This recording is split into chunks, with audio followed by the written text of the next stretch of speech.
ನಮಸ್ಕಾರ, ಶುಭೋದಯ. ನಿಮ್ಮೂರಲ್ಲಿ ರಿಪಬ್ಲಿಕ್ ಕನ್ನಡ ವಿಶೇಷ ಬುಲೆಟಿನ್ಗೆ ಸ್ವಾಗತ. ನಾನು ಶ್ರೀಪಾದ್ ಪಾಟೀಲ್. ನಾಗಮಂಗಲದಲ್ಲಿ ನಡೆದ ಗಲಭೆಯಿಂದ ಇಡೀ ಪಟ್ಟಣವೇ ಬೂದಿ ಮುಚ್ಚಿದ ಕೆಂಡದಂತಿದೆ. ಸಮಯಕ್ಕೆ ಬಾರದ ಪೊಲೀಸ್ ಇಲಾಖೆ ಕೆಟ್ಟ ಮೇಲೆ ಬುದ್ಧಿ ಬಂತು ಅಂತ ಈಗ ಅಲರ್ಟ್ ಆಗಿದೆ.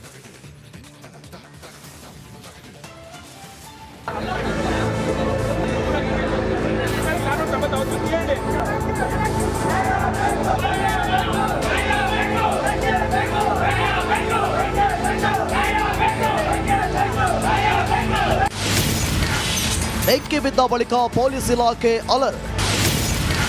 ಕೆಟ್ಟ ಮೇಲೆ ಬುದ್ಧಿ ಕಲಿತ ಮಂಡ್ಯ ಜಿಲ್ಲಾಡಳಿತ.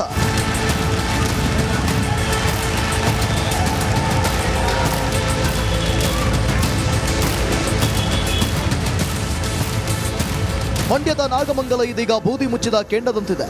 ಕೊಳ್ಳಿ ದೆವ್ವಗಳ ಅಟ್ಟಹಾಸಕ್ಕೆ ಧಗಧಗ ಅಂತ ಹೊತ್ತಿ ಉರಿದಿದೆ. ಗಣೇಶ ವಿಸರ್ಜನೆ ವೇಳೆ ದುಷ್ಕರ್ಮಿಗಳು ಹಚ್ಚಿದ ಕಿಚ್ಚಿನ ಕಿಡಿ ಉರಿಯುತ್ತಲೇ ಇದೆ. ಕೊಳ್ಳೆ ಹೊಡೆದ ಮೇಲೆ ಊರು ಬಾಗಿಲು ಹಾಕಿಕೊಂಡ್ರು ಅನ್ನೋ ಹಾಗೆ ಎಲ್ಲ ಮುಗಿದ ಮೇಲೆ ಪೊಲೀಸ್ ಇಲಾಖೆ ಈಗ ಎಚ್ಚೆತ್ತುಕೊಂಡಿದೆ.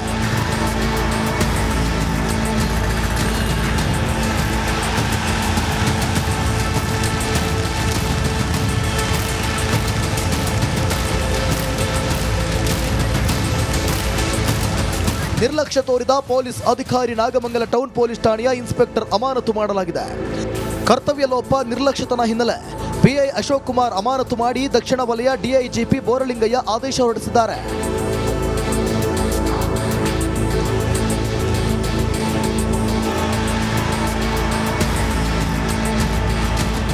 ಬೆಂಕಿ ಬಿದ್ದ ಬಳಿಕ ಪೊಲೀಸ್ ಇಲಾಖೆ ಅಲರ್ಟ್ ಆಗಿದ್ದು ಇಂದು ಶಾಂತಿ ಸಭೆ ನಡೆಸಲು ಸಜ್ಜಾಗಿದೆ.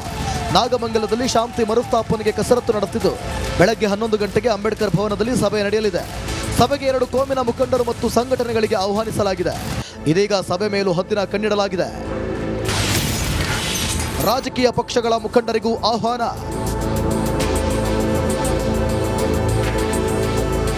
ಜಿಲ್ಲಾಧಿಕಾರಿ doctor Kumar S B Mallikarjun Baladandi ನೇತೃತ್ವದಲ್ಲಿ ಸಭೆ ನಡೆಯಲಿದೆ. ಮದ್ರಿಕೊಪ್ಪಲು ಮುಖಂಡರನ್ನು ಸಭೆಗೆ ಕರೆದಿದ್ದು ಇವರ ಜೊತೆಗೆ ರಾಜಕೀಯ ಪಕ್ಷಗಳ ಮುಖಂಡರಿಗೂ ಆಹ್ವಾನಿಸಲಾಗಿದೆ. ಶಾಂತಿಯಿಂದ ಇರಬೇಕೆಂದು ಅಧಿಕಾರಿಗಳು ಸಭೆಯಲ್ಲಿ ಮನವಿ ಮಾಡಲಿದ್ದು ಗಲಭೆ ಮರೆತು ಸೌಹಾರ್ದತೆಯಿಂದ ಬಾಳ್ವೆ ನಡೆಸಲು ಸಂದೇಶ ಸಾರಲು ಸಭೆಗೆ ಮುಂದಾಗಿದೆ.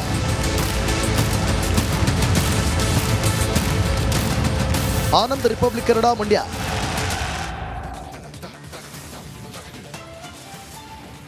ನಿಗಿ ಕೆಂಡವಾಗಿದ್ದ ನಾಗಮಂಗಲದಲ್ಲಿ ಇನ್ನೂ ಕಣ್ಣೀರು ಮಾತ್ರ ನಿಂತಿಲ್ಲ. ನೋವು, ಹೊಟ್ಟೆಪಾಡಿಗಿದ್ದ ವ್ಯವಹಾರಕ್ಕೂ ಕೊಕ್ಕೆ ಬಿದ್ದಿದೆ. ಇವೆಲ್ಲದಕ್ಕೂ ಆ 2 ಇಲಾಖೆಗಳೇ ಕಾರಣ ಅಂತ ಆರೋಪಿಸಲಾಗಿದೆ.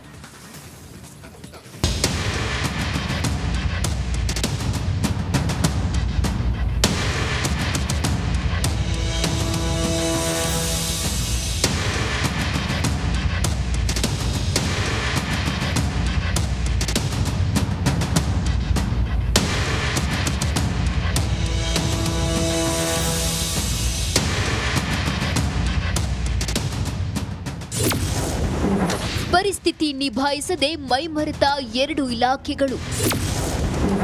ಒಳಸಂಚು ಅರಿಯದೆ ಗುಪ್ತಚರ ಇಲಾಖೆ ಫೇಲ್ಯೂರ್.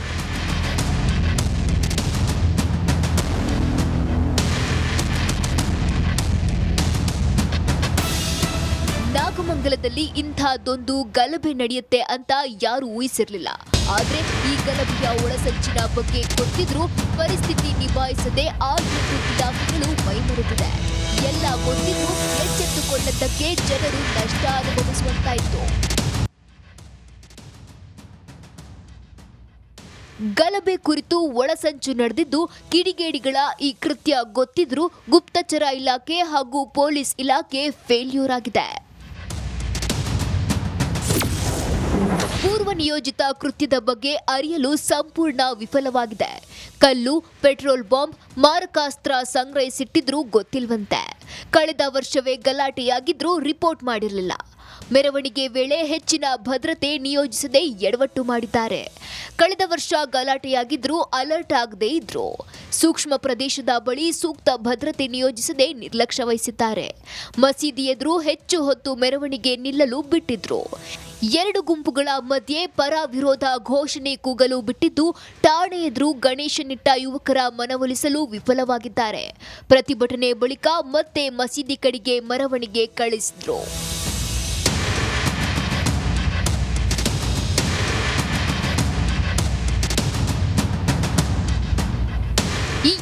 ನಿರ್ಲಕ್ಷ್ಯದಿಂದ ಗುಪ್ತಚರ ಇಲಾಖೆ ಹಾಗೂ ಪೊಲೀಸ್ ಇಲಾಖೆ ಸಂಪೂರ್ಣ ವಿಫಲವಾಗಿದೆ. ಹೀಗಾಗಿ ಗಲಭೆ ನಡೆದ ಬಳಿಕ ಇದೀಗ ಎಚ್ಚೆತ್ತುಕೊಂಡಿದ್ದು ಶಾಂತಿ ಸಭೆಗೆ ಜಿಲ್ಲಾಡಳಿತ ಮುಂದಾಗಿದೆ. ಆನಂದ್, ರಿಪಬ್ಲಿಕ್ ಕನ್ನಡ, ಮಂಡ್ಯ.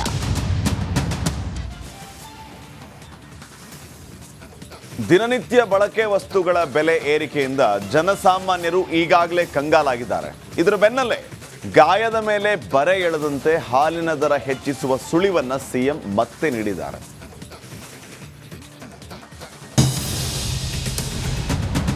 ದರ ಹೆಚ್ಚು ಈಗ ಮತ್ತೆ ಮಾಡಬೇಕು ಅಂತ ಒತ್ತಾಯ ಮಾಡ್ತಾ ಇದ್ದಾರೆ. KMF ಜೊತೆ ಒಂದು ಮೀಟಿಂಗ್ ಮಾಡೋಣ, ಅಲ್ಲಿ ತೀರ್ಮಾನ ಮಾಡೋಣ. ಮತ್ತೆ ಏರಿಕೆಯಾಗುತ್ತಾ ಹಾಲಿನ ದರ? ಬೆಲೆ ಏರಿಕೆ ಸುಳಿವು ನೀಡಿದ್ರ ಸಿಎಂ? ತರಕಾರಿ, ದಿನಸಿ, ಕೆಎಸ್ಆರ್ಟಿಸಿ ಬಸ್ ಟಿಕೆಟ್, ಮದ್ಯ ಆಯಿತು, ಈಗ ಗ್ರಾಹಕನ ಜೇಬಿಗೆ ಹಾಲಿನ ದರ ಏರಿಕೆ ಕತ್ತರಿ ಬೀಳಲಿದೆ. ಈ ದುಬಾರಿ ದುನಿಯಾದಲ್ಲಿ ಹೇಗಪ್ಪ ಜೀವನ ನಡೆಸುವುದು ಅಂತ ಕಂಗಾಲಾಗಿದ್ದ ಜನಸಾಮಾನ್ಯರಿಗೆ ಮತ್ತೆ ಬೆಲೆ ಏರಿಕೆ ಬರೆ ಬೀಳುವ ಲಕ್ಷಣ ಕಾಣಿಸ್ತಿದೆ. ಇದೇ ವರ್ಷ ಜೂನ್ ತಿಂಗಳಲ್ಲಿ ಸರ್ಕಾರ ₹2 ಹಾಲಿನ ದರ ಹೆಚ್ಚಿಸಿ ಗ್ರಾಹಕರ ಜೇಬಿಗೆ ಕತ್ತರಿ ಹಾಕಿತ್ತು. ಇದಾಗಿ ಇನ್ನೂ 3 ತಿಂಗಳು ಕಳೆದಿಲ್ಲ. ಮತ್ತೆ ಹಾಲಿನ ದರ ಹೆಚ್ಚಿಸುವ ಕುರಿತು ಸಿಎಂ ಸಿದ್ದರಾಮಯ್ಯ ಮಾಗಡಿಯಲ್ಲಿ ಸಚಿವ ರಾಜಣ್ಣಗೆ ಸೂಚನೆ ನೀಡಿದ್ದಾರೆ. ಈಗ ನೀವು ನಮ್ಮ ಪರವಾಗಿ ಮಾತಾಡ್ತೀವಿ ಅಂತಾರೆ, ಹಾಲಿನ ದರ ಹೆಚ್ಚು ಮಾಡ, ಏನು ಹೆಚ್ಚು ಮಾಡ್ತೀವಿ ಆ ಹೆಚ್ಚು ಮಾಡದೆಲ್ಲನೂ ರೈತರು ಕೊಡ್ತಾರೆ. ಈಗ ಮತ್ತೆ ಮಾಡಬೇಕು ಅಂತ ಒತ್ತಾಯ ಮಾಡ್ತಾ ಇದ್ದಾರೆ. ನಾನು KMF ಜೊತೆ ಒಂದು ಮೀಟಿಂಗ್ ಮಾಡೋಣ, ಅಲ್ಲಿ ತೀರ್ಮಾನ ಮಾಡೋಣ. ಕೇಳಿದ್ರಲ್ವಾ, ಖುದ್ದು ಸಿಎಂ ಸಾಹೇಬ್ರೆ ಹಾಲಿನ ದರ ಹೆಚ್ಚಳದ ಬಗ್ಗೆ ಮಾತನಾಡಿದ್ದಾರೆ. ದಿನನಿತ್ಯ ಬಳಕೆ ವಸ್ತುಗಳು ಹೀಗೆ ಪದೇ ಪದೇ ಏರಿಕೆಯಾದ್ರೆ ಹೇಗಪ್ಪ ಬದುಕೋದು ಅಂತ ಜನ ಕಂಗಾಲಾಗಿದ್ದಾರೆ. Bureau report, republic Kannada.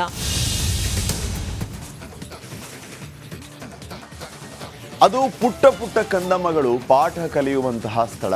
ಆದರೆ ಇಲ್ಲಿ ಏನೇನೂ ಸರಿ ಇಲ್ಲ. ಜೀವಕ್ಕೆ ಅಪಾಯ ಕಟ್ಟಿಟ್ಟ ಬುತ್ತಿ ಅನ್ನುವಂತಹ ಪರಿಸ್ಥಿತಿ ಇಲ್ಲಿ ಇದೆ. ಈ ಬಗ್ಗೆ ಒಂದು ವರದಿ ನಿಮ್ಮ ಮುಂದೆ.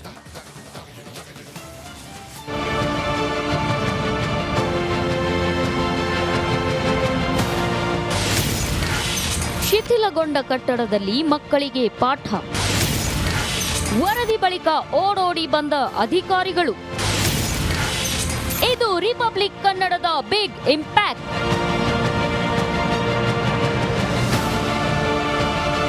ಎಸ್, ಎಲ್ಲಿ ನೋಡಿದ್ರೂ ಬಿರುಕು ಬಿಟ್ಟ ಕಟ್ಟಡ. ಸೀಲಿಂಗ್ ನೋಡಿದ್ರೂ ಬಿರುಕು, ಗೋಡೆಗಳನ್ನ ನೋಡಿದ್ರೂ ಬಿರುಕು. ಇಂತಹ ಸ್ಥಳದಲ್ಲಿ 2 ಅಂಗನವಾಡಿಗಳು. ಒಂದೆಡೆ ಜೀವ ಭಯದಲ್ಲೇ ಮಕ್ಕಳಿಗೆ ಪಾಠ ಹೇಳುವ ದೃಶ್ಯಗಳು.